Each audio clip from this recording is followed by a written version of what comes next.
Orang muda perlu ke parti baharu? Itu persoalan yang ingin jawab di dalam Darah Muda pada malam ini kerana ini merupakan satu topik yang masih lagi hangat dibincangkan sejak daripada cadangan diberikan oleh Yang Berhormat Syed Saddiq, Yang Berhormat daripada Ahli Parlimen MUA, dan ini merupakan satu perkembangan baharu dalam landscape politik negara memandangkan sejak daripada 2018 kita melihat ada perubahan-perubahan drastik dalam demokrasi yang saya kira sihat. Tinggal lagi di manakah peranan orang muda, dan itulah persoalan yang sering kali ditanya, dan khusus dalam Darah Muda kita akan pergi lebih lanjut tentang topik ini. Dan bersama dengan kita untuk membincangkan tentang isu ini bersama dengan saya di studio Darah Muda, belah kiri merupakan saudara Ahmad Farhan Rosli yang merupakan Presiden Persatuan Kebangsaan Pelajar Islam Malaysia PKPM dan juga merupakan Ahli Parlimen belia. Terima kasih. YB ke, yang berkhidmat ke, yang berhormat? Yang bekerja. Yang bekerja.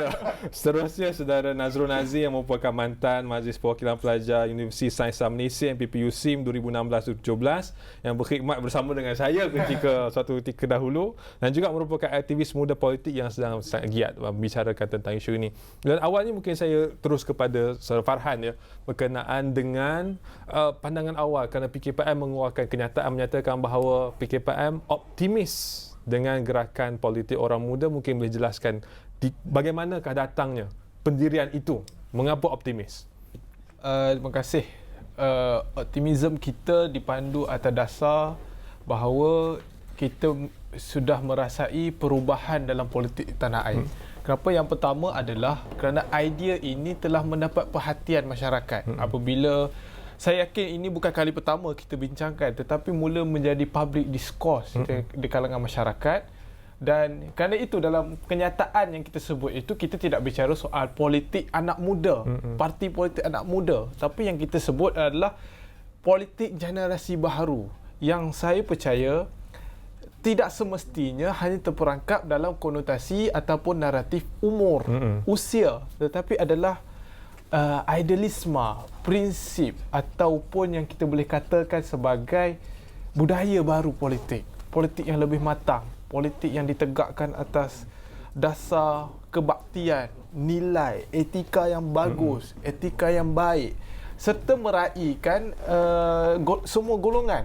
Kita tidak mahu bila mananya anak muda menuntut representasi dalam politik, peningkatan representasi dalam politik, lepas ini akan ada pula wanita yang menuntut representasi dalam politik. Jadi itu, bagi saya perkara ini dapat diharmonikan jika kita membawa idealisme politik baharu, generasi baharu. Itu yang kita sambut baik, dan kami merasakan bahawa idea parti anak muda ini adalah suatu gagasan politik yang lebih segar, yang lebih dinamik, serta meraihkan suara-suara demokrasi ada itu. Ada pertembungan di situ. Saya sebut bahawa kita mahukan politik perubahan, idealisme yang lebih segar dan jelas, tapi dalam masa yang sama minta supaya ada parti politik baru. So, adakah idealisme perlu kekal dalam politik semasa, dalam parti politik semasa, ataupun idealisme itu perlu dibiar tumbuh dalam parti politik baru? Saya melihat ada dua perkara yang kita melihat. Yang pertama, ruang untuk politik parti politik yang sudah ada ini untuk memperbaiki, contohnya ada sedikit kelompongan. Saya tidak mengatakan semua parti itu, dan ialah kelompongan yang ada di dalam semua parti itu dengan adanya suatu diskurs baru, iaitu generasi baru ini, mereka mungkin boleh ruang untuk mereka retrospeksi agar menilai semula kebobrokan yang berlaku, kerosakan yang berlaku dalam politik mereka. Dan yang kedua adalah, ini adalah suatu signal bahawa masyarakat sudah bersedia untuk menerima suatu lagi pendekatan yang mungkin boleh jadi parti politik yang membawa idealisme baru. Itu mungkin pandangan saya. Nazrul, ini berjumpa kembali kita di Pentas Darah Muda setelah lama meninggalkan dunia MPP ya. Tapi Nazrul di dalam posting Facebook ada menyatakan bahawa kesimpulan kepada idea penubuhan parti politik anak muda ini ialah jangan pesimis. So di awal ini mungkin boleh terangkan di manakah sebenarnya pendirian itu tertegak, sama ada bersetuju ataupun tidak sebenarnya. Bismillahirrahmanirrahim. Assalamualaikum warahmatullahi wabarakatuh. Pertamanya bila kita tengok tentang politik, parti politik anak muda ni, bila keluar idea berkenaan parti politik yang khusus berkenaan anak muda ni, kita tengok gelombang yang dicipta. mungkin orang boleh pesimis, orang boleh kata bahawa parti ni setakat mana dia punya kemampuan dia. Adakah parti ni dia boleh survive? Tapi itu terlalu awal. Kita tengok seawal parti tu mula dicanangkan oleh Yang Berhormat Syed Saddiq, kita tengok gelombang dia tu dah ada. Tengok orang dia jadi the fact that the party has been mooted.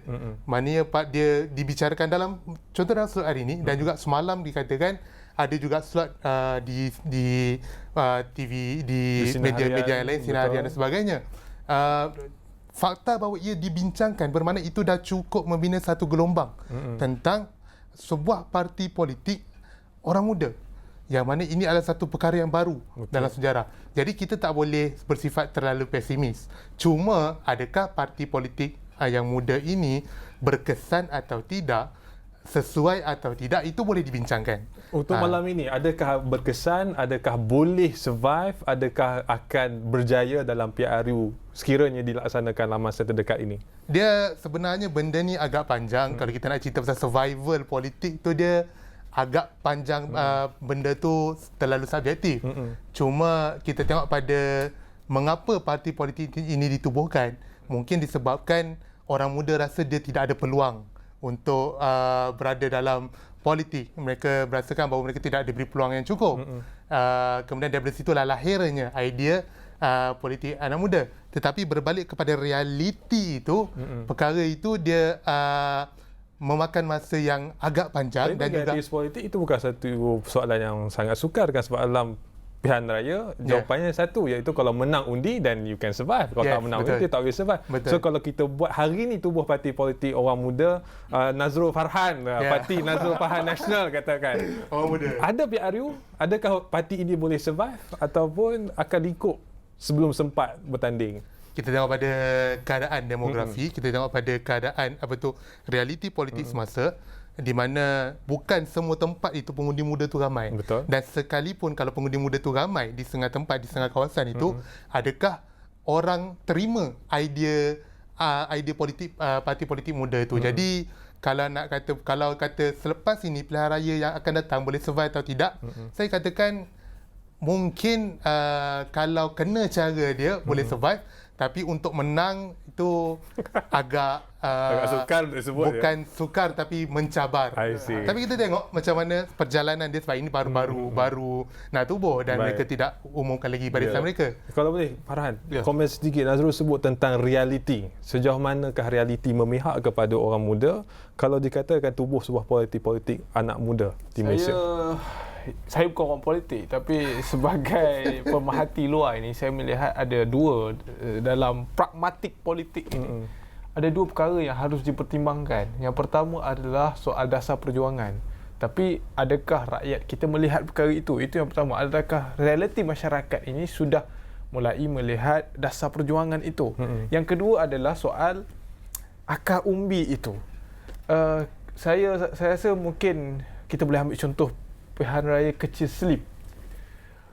Kita kenal dua calon itu calon muda. Saudara Zaidi, YB Zaidi 43 tahun, saudara Amir ataupun kita panggil Abang Amir Kushairi 38 tahun. Itu mewakili generasi baru dalam politik. Ia penerimaan, kita lihat kajian Ilham Center mengatakan memang calon pokok itu diterima kerana kredibelnya, kerana kemampuannya, tetapi again it's all about grassroots and fixed deposit punya voters. Jadi itu lihat, kita kena melihat realiti politik akar umbi itu. Bagaimana kita bimbang parti ini hanya hadir sebagai tidaklah dikatakan pengacau, tapi pencabar yang menyuburkan nilai demokrasi. Kerana saya setuju dengan Nazrul dan Irfan juga sebut, parti politik angle ni adalah memenangi pilihan raya. That is the real politik punya isu. Dan mungkin dalam dinamika politik negara sekarang ini, bila mana kita sudah mulai daripada dui parti sistem kepada multi parti sistem, kita lihat bagaimana parti-parti kecil ini memainkan peranan. Jadi saya rasa itu mungkin bukan sedikit, itu mungkin pengharapan kepada parti anak muda, parti generasi baru dengan ini itu untuk multi politik, pasal bilangan parti daripada 2 parti sangat banyak sangat parti di Malaysia, dan saya kira itu trend di seluruh dunia, termasuk Finland, di Kanada, di Turki termasuk. Adakah Nazrul bersetuju bahawa itu masa depan demokrasi kita? Cara sistem dua parti yang biasa yang kita katakan sistem dua parti ni sistem yang terbaik, pada saya secara peribadi sistem dua parti ini mungkin dia agak kacau sedikit sebab dia akan memberi suatu pilihan antara Pepsi dan Coke. So bila ada parti-parti kecil yang masuk, parti-parti kecil yang masuk ni memberi satu saingan yang hebat, dan dia akan secara tidak langsung dia akan menyuburkan demokrasi di negara itu. Cuma bagaimana parti-parti kecil ini, kita katakan parti, kalau andai kata parti ini tertubuh, Parti Anak Muda ni dia akan jadi satu parti kecil sebab yalah nak jadi parti besar ni dah berapa masa. Jadi dia akan membawa suatu naratif baru, dia akan jadi satu challenge ataupun yang disebut semalam sebagai disruptive party yang boleh menyuburkan demokrasi dan pada masa yang sama boleh jadi satu cabaran kepada parti-parti yang sedia ada, bagaimana terutamanya sayap pemuda mereka, bagaimana untuk mendapat sokongan orang muda. Dan nampak ini tak sihat sebab akhirnya ia bukan soal membawa agenda rakyat, akhirnya ialah soal memenangi pilihan raya, soal mencabar parti sedia ada, mencabar naratif sedia ada. Kerana itu saya sekiranya jelas parti ataupun apa-apa gerakan politik baharu ini, mereka harus punyai suatu pegangan yang jelas. Haruslah parti ini, gagasan ataupun gerakan politik ini ditegakkan dengan bukan kerana common enemy, tapi ada paksi yang cukup jelas. Contohnya, mahu mengangkat suara rakyat, itu yang pertama. Yang kedua, kami mahu Parti Anak Muda ini anti rasuah. Yang kedua, yang seterusnya, parti ini akan mendukung nilai-nilai rukun negara, memelihara perlembagaan.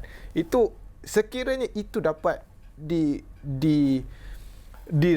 dilaksanakan, ia barulah bersifat muda. Yang muda itu sebenarnya YB Syed Saddiq sebut bukan kepada usia, tapi soal idea, pragmatik, soal pendekatan. Kita tidak mahu Parti Anak Muda ini bila ada je Parti Anak Muda, surat sokongan berluasa, hanya menukar daripada baju lama kepada jenama yang lebih baik, dan itu merosakkan pandangan kepada orang Nazrul muda. angguk kuat tadi tentang bagaimana pandangan orang muda. Nak komen, tambahan komen ke? Sila. Tambahan komen berkenaan survival Parti Anak Muda itulah sendiri.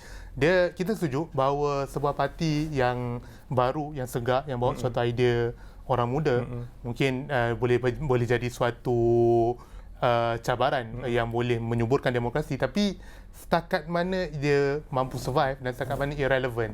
Sebab kita kena lihat dalam politik Malaysia, kita tak boleh sekadar membawa suatu naratif yang biasa.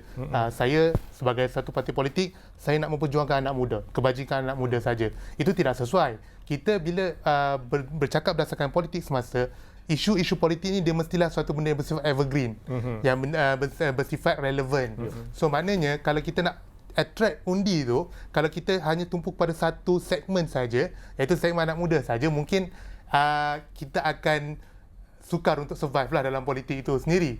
Jadi satu side, dia parti anak muda ni akan menyuburkan demokrasi, tetapi setakat mana dia boleh survive. So sama ada, kita nak tengok parti anak muda ni sama ada dia akan jadi suatu projek yang berjaya, suatu eksperimen yang mendatangkan keuntungan yang besar kepada politik Malaysia, yang boleh jadi satu game changer, ataupun menjadi satu lagi projek gagal yang mana akhirnya dia akan tenggelam.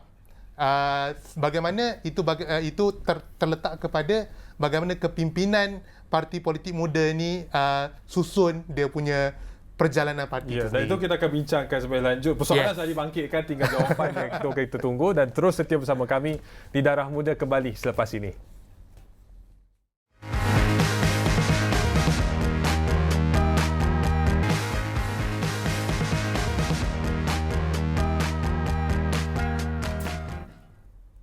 Kembali bersama kami di Darah Muda, bicarakan tentang orang muda perlu ke parti baharu, dan bersama dengan saya merupakan aktivis belia, seorangnya dalam aktivis politik, seorang lagi aktivis civil society, Nazrul dan juga Farhan. Kalau boleh kita kembali pada persoalan dibangkitkan Nazrul seperti tadi sebelum kita berehat, berkenaan dengan apakah agenda yang dibawa oleh belia ini, sama ada fokus kepada demografi mereka ataupun agenda yang lebih sejagat. Dan itu membawa kita kepada tweet yang dikeluarkan dan disiarkan oleh Yang Berhormat Datuk Seri Ismail Sabri pada hari ini yang menyatakan bahawa tak patut, tak wajar adanya pemisahan di antara politik orang muda dan orang tua. Ya. Komen, saya mula dengan Farhan. Saya boleh menyatakan bahawa kita ada satu prinsip yang diajarkan.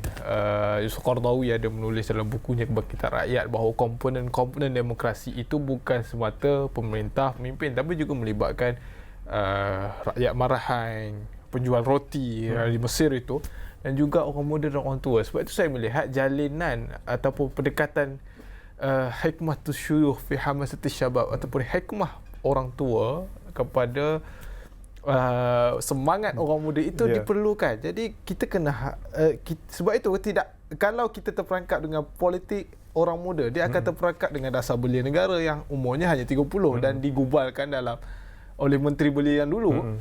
Jadi, kita memerlukan gabung jalin antara senior-senior yang dalam politik dan orang muda. Dan ketika itulah orang muda kena berubah. Yang senior-senior ini juga kena berubah. Orang muda kena berubah, maknanya kena membina capability, membina kekuatan, karisma kepimpinan yang lebih kuat. Dan para senior-senior ini harus mulai memberi ruang dan mulai memainkan peranan, bukan lagi memegang kuasa terlalu lama, tapi sudah mungkin berubah sebagai mentor itu peranan dalam perjuangan hikmatus syuyukh fi hamasus syabab. Nazrul juga nak komen tentang tentang terma itu. Ya, sila. Dia bila kita cerita pasal hikmatus syuyukh hamasus syabab ni, mana kebijaksanaan orang tua dan juga semangat orang muda itu adalah kelebihan. Yang mana orang tua ni dia ada pengalaman, ada kematangan, dan juga orang muda ni dia ada semangat. Tapi kalau kita tengok balik sejarah, adakah sebenarnya matang itu bergantung kepada usia? Setuju. Sebab ada orang muda yang lebih matang daripada orang tua. Betul. Perkara ini kita kena tengok balik kepada sejarah. Contoh, kalau kita tengok pada biasa kalau kita cerita pasal kepimpinan orang muda ini, biasanya orang tak lari daripada bercerita tentang dua tokoh. Yang pertama, Sultan Muhammad Al-Fatih, sebab dia menjadi raja pada umur 19 tahun. Pada umur 21 tahun dia buka Konstantinopel. Itu kalau dia Islami sikit lah. Kalau dia liberal sikit, dia akan bercerita tentang William Pitt the Younger, iaitu Perdana Menteri Britain yang menjadi Perdana Menteri pada usia 24 tahun. Persoalannya, adakah mereka ini berada di kepimpinan dan kehebatan kepimpinan ini kerana mereka muda? Tidak. Sebab kenapa mereka ni hebat? Sebab mereka matang. Dan kenapa mereka matang? Pengalaman mereka. Orang cerita tentang Sultan Muhammad Al-Fatih menjadi pemimpin muda pada umur 19 tahun. Tapi orang tak tahu Sultan Muhammad Al-Fatih ini telah dilantik oleh ayahnya Sultan Murad II menjadi governor di sebuah negeri dan dihantar juga 2 orang pembesar. So maknanya 11 tahun tu dia dah ada pengalaman memimpin pada umur 11 tahun. Begitu juga dengan William Pitt the Younger. Pada umur 14 tahun dia masuk ke Universiti Cambridge, dia dah mula rapat dengan ilmu-ilmu politik. Dan pada umur 20 tahun dia dah cuba bertanding dalam House of Commons. Kemudian kalah. 21 tahun dia masuk melalui pocket borough, masuk ke House of Commons dan dia menempel dengan orang-orang politik. Sampailah umur dia 24 tahun dia jadi Perdana Menteri. Itu sejarahnya. Tapi dalam konteks isu kita dan bangkitkan hari ini ialah kita ada banyak sekali contoh pemimpin-pemimpin muda hari ini. Contohnya Sanna Marin daripada Finland, Perdana Menteri yang kedua paling muda sekarang ni. Tapi dia ada masalah juga. Pada 28 Mei hari itu dilaporkan bahawa dalam masa sebulan dia 3 kali cuti semua. Itu masalah orang muda ni. Cepat sakit. Ya, dan walaupun muda masih tidak terlepas daripada kontroversi salah guna kuasa, melindungi dokumen penting berkenaan dengan krisis COVID-19 dan juga Justin Trudeau juga berhadapan dengan perkara sama. Jadi soal muda itu satu hal. Betul. Tapi bila kita sebut bahawa orang muda ni idealismnya, hamas satu syabab sebagainya, nampaknya itu bukan solusi yang tuntas kan? Disebabkan itu perlunya kepada suatu kematangan. Jadi hamas satu syabab itu, semangat orang muda itu, kalau semangat dia sembrono, akhirnya benda itu akan membawa kepada kehancuran, akan membawa kepada hentam kromo. So akhirnya akan merosakkan kepimpinan itu. Jadi perlunya hikmah, dan siapa yang akan menjadi hikmah itu, pertama sama ada dia itu matang atau tidak. Kalau dia kurang matang, ada orang lain yang boleh menjadi check and balance untuk melahirkan kebijaksanaan. Siapa orang-orang yang ada pengalaman yang senior sikit daripada dia. So itulah peranan dia. Farhan, Bila Irfan sebut soal Sanya Marin di Finland dan juga Trudeau, kita jangan lupa soal lagi tokoh Jacinda Ardern di New Zealand. Dia orang muda tapi memimpin suatu parti yang di dalamnya itu boleh katakan senior-senior dalam politik. Sebab itu kita tegaskan daripada awal yang harus dimudahkan, yang harus disegarkan itu adalah prinsip perjuangan. Budaya politik itu, etika politik yang meraihkan kematangan, meraihkan nilai-nilai yang segar, bukannya pada usia. Sebab itu saya sebut tadi, sekiranya orang muda itu main surat sokongan, duduk masih mengamalkan nepotism sempit, orang tu orang ni, dia ni parti lain, kita tak perlu tolong kononnya. Contohnya saya tak merujuk kepada sesiapa. Tapi itu adalah suatu pertimbangan yang harus kita lihat. Kerana muda itu dan kematangan itu bukan pada usia. Saya setuju. Dan orang muda juga boleh menjadi tua atau mewakili budaya politik lama sekiranya mengamalkan apa yang dibuat oleh orang tua itu. Jadi untuk malam ini, saya nakkan jawapan saya tuntas. Kita sebut tentang politik perubahan, nilai baharu, idealism baru. Apakah idealism itu yang sewajarnya? Sama ada akan dibawa oleh parti baharu ini ataupun akan dibawa dan disegar dan diremajakan dalam parti-parti yang sedia ada. Tapi kita nak jawapan daripada aktivis muda tentang apakah sebenarnya perubahan yang kita nak menjelang PRU ini. Saya mulakan dengan Nazrul. Baik, perubahan sebenar untuk orang muda adalah membawa suatu idea politik yang lebih kepada penyatuan. Idea politik yang kita beri kepada idea, bukan politik sekadar bergaduh. Politik duduk di parlimen berbahas tentang gelap ke, berbahas tentang isu-isu yang picisan, yang remeh, bukan isu yang rakyat nak dengar. Kita nak politik yang berbahas tentang kebajikan rakyat, isu bread and butter dan sebagainya. Itu adalah suatu idea politik yang baru, dan juga politik yang lebih stabil. Bukan sekadar bergaduh, bukan sekadar ni, dia membawa politik yang membawa kemajuan untuk negara. Jadi benda ini sebenarnya kalau kita sekiranya tertubuh sebuah parti politik orang muda, adakah parti ini boleh menjamin dia membawa idea-idea ini, ataupun sekadar tubuh satu lagi parti yang membawa benda yang sama dengan parti-parti lama? Akhirnya jadi perebutan kuasa, bukan soal rakyat. Farhan, saya boleh melihat bahawa apa yang kita inginkan adalah politik yang berteraskan kerakyatan dan kenegaraan, meletakkan negara itu adalah prioriti dan rakyat itu sebagai tonggak utama negara. Ini disebut bahawa rakyat itu adalah punca segala kuasa. Yang berada di Dewan Rakyat itu harus ingat mereka itu wakil rakyat. Mereka ni wakil je rakyat, tapi jangan sedap sangat tidurnya kata Dewan Sejuknya kan. Maknanya idealisme perubahan, politik perubahan itu haruslah ditunjangi dengan care to the people, concern to the people. Bercakap soal polisi, bercakap soal kesejahteraan ekonomi, bagaimana menangani isu kesenjangan ekonomi yang makin mencabar lebih lagi pasca COVID-19 ini. Dan idealisme perubahan itu harus diletakkan dengan perubahan berteraskan hati nurani yang suci dan tidak mahu terperangkap dalam pengkhianatan kalau saya demokrasi. boleh bagi 20 saat kepada dua-dua tetamu kita, boleh kempen 20 saat di kamera satu, sila. 20 saat saya mulakan dengan Nazrul. Kempen? So nak kempen apa tu? Untuk politik perubahan atau politik muda, kita mahukan suatu idea politik yang lebih, politik orang muda yang lebih segar, dan kita harapkan sekiranya tertubuh parti muda ni, kita ucapkan sirru ala barakatillah dan mengharapkan ia menjadi satu wake up call untuk perubahan gaya politik orang muda yang lebih segar, politik yang matang dan bukan politik berteraskan pergaduhan, tapi politik kepada perpaduan kaum berasaskan rukun negara dan perlembagaan persekutuan. PKPM dengan Majlis Belia Malaysia, kita confident dengan kempen Not Too Young to Run. Kita mahu increase youth di parlimen kepada 50%, dan dengan itu kita akan adakan satu roundtable discussion 11 September meraihkan 50 tahun meraihkan persidangan parlimen yang berlaku 1959 itu. Jadi harapnya politik Malaysia ini lebih murni, lebih segar demokrasinya, dan kita mahu suara rakyat itu menjadi keutamaan. Baik, terima kasih Puan Azrul dan Farhan bersama dengan kita. Begitulah bincangan tentang parti politik orang muda pada malam ini. Akhirnya ialah soal anda. Yang penting apa yang anda mahu untuk kesejahteraan kita sebagai rakyat Malaysia, dan terus semarakkan semangat rukun negara di bulan kebangsaan ini. Dan selamat malam dan jumpa lagi di Darah Muda.